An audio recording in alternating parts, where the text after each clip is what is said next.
Matter आपके पास 3 forms में होता है, सॉलिड, लिक्विड एंड गैस।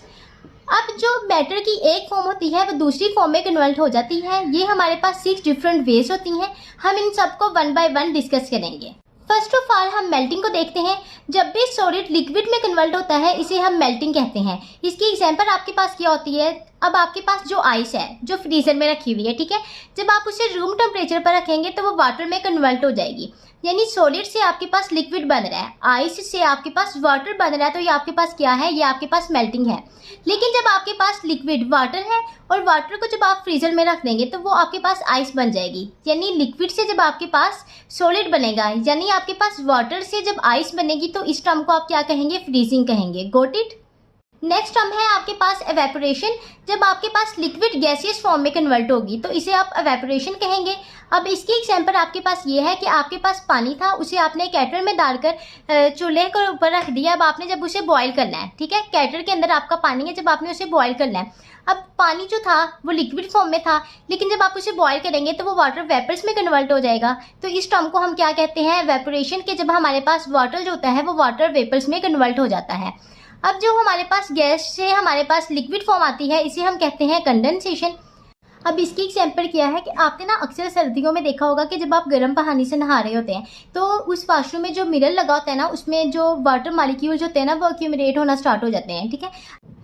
अब जो आपके पास वाटर वेपर्स मॉलिक्यूल्स होंगे ना जो कि शॉवर से आ रहे हैं, वो ना आपस में मिलना स्टार्ट हो जाएंगे और वो लिक्विड वाटर ड्रॉपलेट्स बना देंगे मिरर के ऊपर, ठीक है। अब जो हमारे पास वाटर वेपर्स जो कि शॉवल से आ रहे थे वो लिक्विड वाटर ड्रॉपलेट्स आपके पास मिरर के ऊपर बना रहे हैं, तो यानी आपके पास गैसियस फॉर्म से लिक्विड फॉर्म में आ रहा है। तो ये आपके पास किसकी एग्जांपल है, कंडेंसेशन की, ठीक है।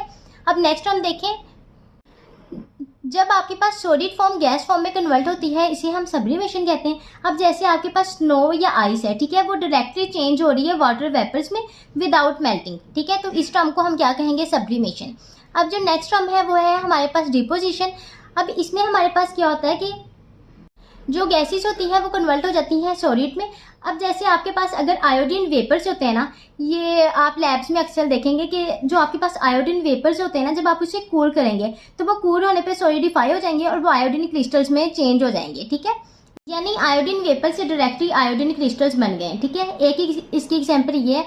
इसके अलावा जो इसकी दूसरी एग्जांपल हम लोग देखते हैं कि जो फ्रॉस्ट फॉर्मेशन होती है वो हो जाती है विंडोज़ के ऊपर सर्दियों में। इसके अलावा कार्स के ऊपर या प्लांट्स के ऊपर भी आपने अक्सर देखी होगी, ठीक है।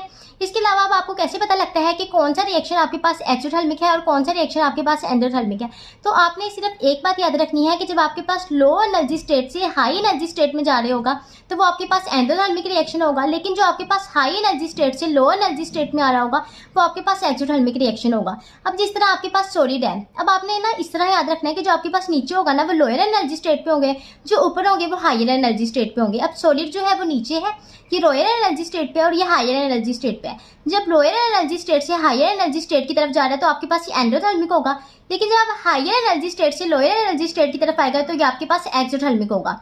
जब आप लोग लिक्विड्स और गैसेस में देखेंगे तो इन दोनों में आपके पास लोअर एनर्जी स्टेट पे कौन है, वो ये है, और हायर पे कौन है, वो ये है। तो जब लोअर एनर्जी स्टेट से हायर एनर्जी स्टेट की तरफ जा रहा है तो वो एंडोथर्मिक है, और जब हायर से लोअर की तरफ आ रहा है तो वो आपके पास एक्सोथर्मिक है। अब इसी तरह सब्लिमेशन में आप देखेंगे कि ये आपके पास लोअर एनर्जी स्टेट है और ये आपके पास हायर एनर्जी स्टेट है। जब आपके पास लो से हाई की तरफ जा रहा है तो ये एंडोथर्मिक है, लेकिन अब इसमें देखें जब आपके पास हायर एनर्जी स्टेट से लोअर एनर्जी स्टेट की तरफ आ रहा है तो फिर आपके पास वो क्या होगा, वो एक्सोथर्मिक रिएक्शन होगा। Got it. अगर आज की ये वीडियो अच्छी लगी है तो वीडियो को लाइक कर मेरे चैनल को सब्सक्राइब कर दें। Thank you so much.